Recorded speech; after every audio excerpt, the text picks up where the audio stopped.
Good morning, my dear student. Today our topic is Indian Council Act 1909.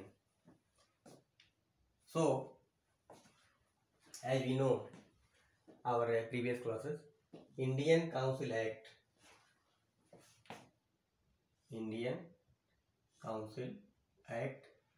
1909.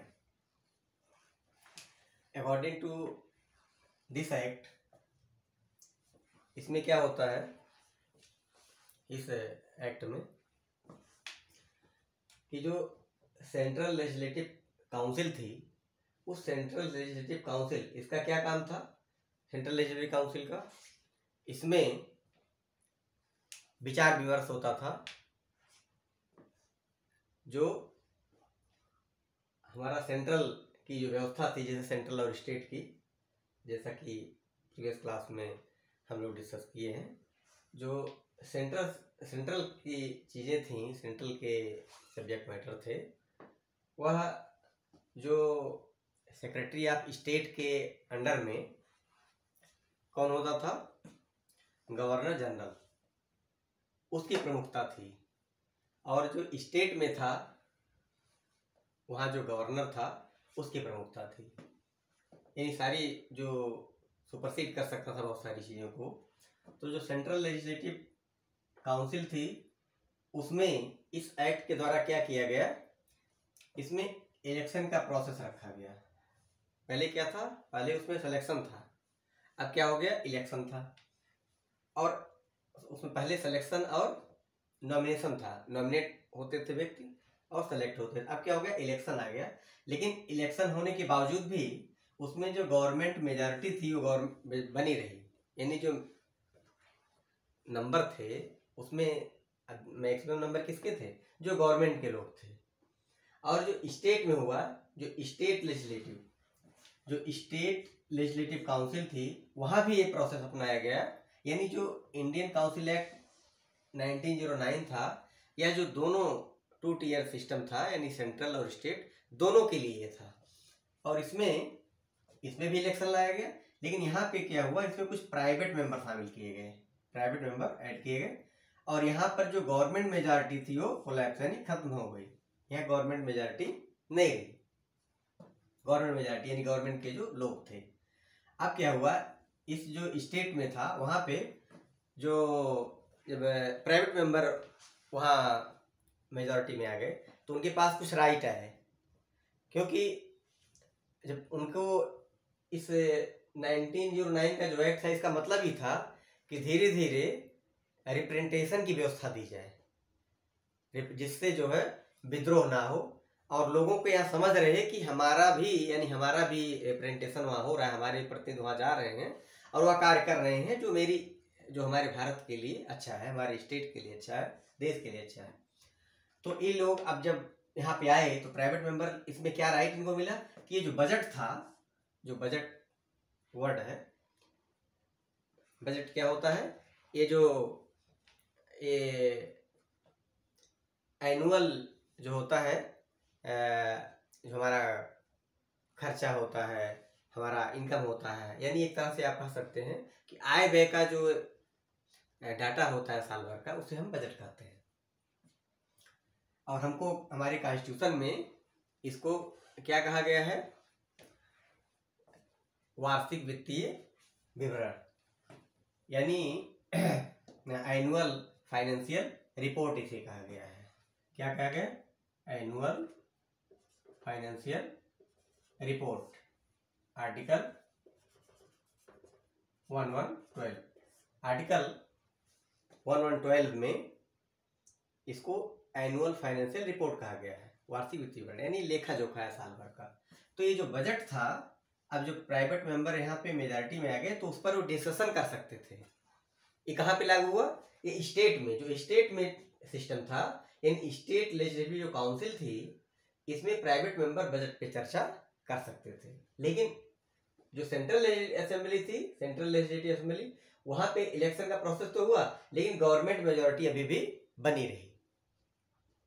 अब देखिए, state legislative council में budget पे चर्चा कर सकते थे, और कोई जो पब्लिक इंटरेस्ट पब्लिक इंटरेस्ट का कोई मैटर है। पब्लिक इंटरेस्ट का मैटर का मतलब जो जनहित में हो, जो लोकहित में हो, यानी जैसे सामान्य प्रशासन की कोई है, सामाजिक व्यवस्था के कोई मुद्दे हैं, विकास का कोई टॉपिक है, तो इन सब जो पब्लिक इंटरेस्ट की चीजें हैं उस पर भी वो डिस्कशन कर सकते थे। और इस डिस्कशन के माध्यम से एक प्रेशर बिल्ट होता था सरकार के ऊपर, स्टेट के ऊपर, कि वह वही करे। यानी कोई भी जो सरकार होगी, वह जो पब्लिक ओपिनियन है, पब्लिक का प्रेशर है, उसको बहुत दिनों तक नजरअंदाज नहीं किया जा सकता, क्योंकि सरकार किसके लिए होती है? जनता के लिए होती है। तो अगर पब्लिक इंटरेस्ट की चीज नहीं होगी तो जाहिर सी बात है उनको, उनका विश्वास एक तरह से नहीं रह जाएगा जो है जनता में, और फिर वो चल नहीं पाएगा। तो डिस्कशन कर सकते थे उसमें। और उसके बाद और क्या चीजें थी इसमें? अब इसमें क्या हुआ कि कुछ ऐसे मैटर थे जो इसके बाहर रखे गए, यानी जिस पर ये लोग चर्चा नहीं कर सकते थे। वैसे कौन से विषय थे? ऐसे थे एक्सटर्नल अफेयर्स, यानी जो मैटर विदेश से संबंधित था, चाहे वो विदेश से वारो करना हो या विदेश को कुछ देना हो, चाहे वो ट्रांजैक्शंस हो, ट्रेड हो, कुछ भी हो, जो एक्सटर्नल मैटर जो है, चाहे हमारा जो है आर्मी का कोई सामान हो, कुछ भी हो, जितनी सारी चीजें, यानी हम विदेश से कोई लेन देन, कोई भी चर्चा की बात हम यहाँ पे नहीं कर सकते थे। उसके बाद फिर इसमें क्या था? रिजर्व फोर्स, यानी जो रिजर्व फोर्स थी वो सेंट्रल के पास ही थी। रिजर्व फोर्स को ये नहीं कर सकते थे यहाँ लोकेशन यहाँ की जाए, यहाँ डिप्लॉय कर दिया जाए, ऐसा नहीं कर सकते हो, क्योंकि उसके उनका जो डिस्कशन पावर नहीं था उस पर चर्चा करने के लिए, ये बयान था उनके। उसके बाद जो प्रिंसली स्टेट थे, जैसा हम लोग जानते हैं कि हमारे यहाँ पर जो रजवाड़े थे, जैसे जब हमारा देश जो है आज़ाद नहीं हुआ था उससे पहले 562 जो प्रिंसली स्टेट्स थे, तो उस पर ये लोग चर्चा नहीं कर सकते थे। यानी प्रिंसली स्टेट्स स्पेशल प्रोविजन के द्वारा इनको एक स्पेशल पावर मिला हुआ था। मतलब एक अपने ही यहाँ पे, जैसे ब्रिटिश भारत था, ब्रिटिश के स्टेट थे, ऐसे प्रिंसली स्टेट थे, वहां पे इनका शासन चलता था, जो वहां के राजा होते थे। अब उसमें 1909 में एक बहुत ही डेंजर और बहुत ही डिस्ट्रक्शन करने वाला एक मैटर जोड़ा गया, जो बाद में जाकर के भारत के विभाजन का कारण बना। वो क्या था? वो ये था कि जो 1909 यानी 1909 में इलेक्शन का प्रोसेस था, उसमें एक व्यवस्था की गई कि इसमें सेपरेट रिप्रेजेंटेशन होगा। किसके लिए? मुस्लिम कम्युनिटी के लिए।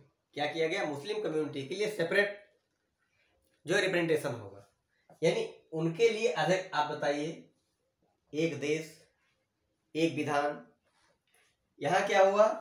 अलग कर दिया, यानी कम्युनिटी को ही क्या कर दिया जाएगा? बाइफरकेट कर दे रहे हैं ये लोग। तो अब यहाँ पर क्या हो गया? फिर सेपरेट इलेक्शन बोर्ड बना। किसके लिए? मुस्लिम कम्युनिटी के लिए। और यही कारण रहा कि बाद में जो है मुस्लिम लीग की स्थापना हुई, और 30 दिसंबर 1906 को ढाका में, जो कि बांग्लादेश में है, सलीमुल्लाह ने मुस्लिम लीग की स्थापना की। और यही उसका ही कारण 1909 का ही एक्ट था जो इसका परिणाम ये रहा। और बाद में इसका दुखद विभाजन, इसका खंड हुआ भारत का, पहले जो है पाकिस्तान और बाद में बांग्लादेश। तो इसलिए कभी भी जो भी कार्य किया जाता है या सोच करके किया जाना चाहिए, इसके परिणाम क्या होंगे, दूरगामी परिणाम, यानी दूरदृष्टि। जो भी कानून बनने चाहिए वो क्या होना चाहिए, उसमें जो प्रोज एंड कॉन्स हैं उस पर ध्यान तो दिया ही जाता है। ये देखना चाहिए कि इसका जो प्रोस्पेक्टिव है वह आगामी फ्यूचर में क्या क्या कर सकता है, कि क्या क्या सारी चीजें इससे नुकसान हो सकती हैं, उस पर ज्यादा ध्यान दिया जाना चाहिए। तो ये उसका नुकसान रहा। अब गवर्नमेंट ऑफ इंडिया एक्ट 1915 में गवर्नमेंट ऑफ इंडिया एक्ट आया। उसमें क्या था कि इसके पहले, चाहे वो 1909 का काउंसिल एक्ट हो, चाहे 1892 का काउंसिल एक्ट हो, ठीक है, चाहे 1858 का जो है गवर्नमेंट ऑफ इंडिया एक्ट हो, चाहे 1861 का इंडियन काउंसिल एक्ट, यानी इसमें जो गवर्नमेंट ऑफ इंडिया एक्ट 1915 था, इसमें 18 1958 का government of India act and 1861 का Indian council act and 1892 Indian council act and 1909 Indian council act. इस जितने एक्ट थे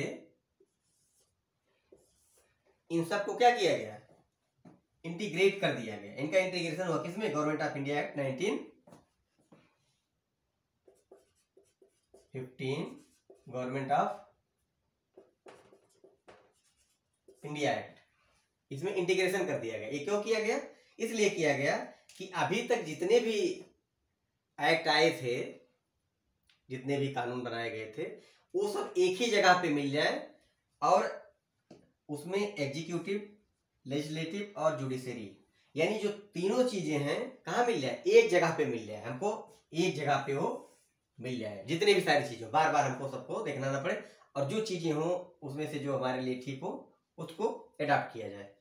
तो ये 1915 में हुआ। अब इसमें डिफरेंस, इसमें जो 1909 में जो पॉजिटिव चीजें थी वो क्या थी कि इसमें रिप्रेजेंटेशन की चीज लाई गई, यानी उसके एलिमेंट्स इसमें लाए गए। और निगेटिव क्या था कि जो सेपरेट रिप्रेजेंटेशन किया गया, यह निगेटिव था। तो आज जो हम लोग डिस्कशन किए इंडियन काउंसिल एक्ट 1909, और हम लोग फिर मिलेंगे जल्दी और नेक्स्ट टॉपिक पे डिस्कशन करेंगे। Okay, thank you.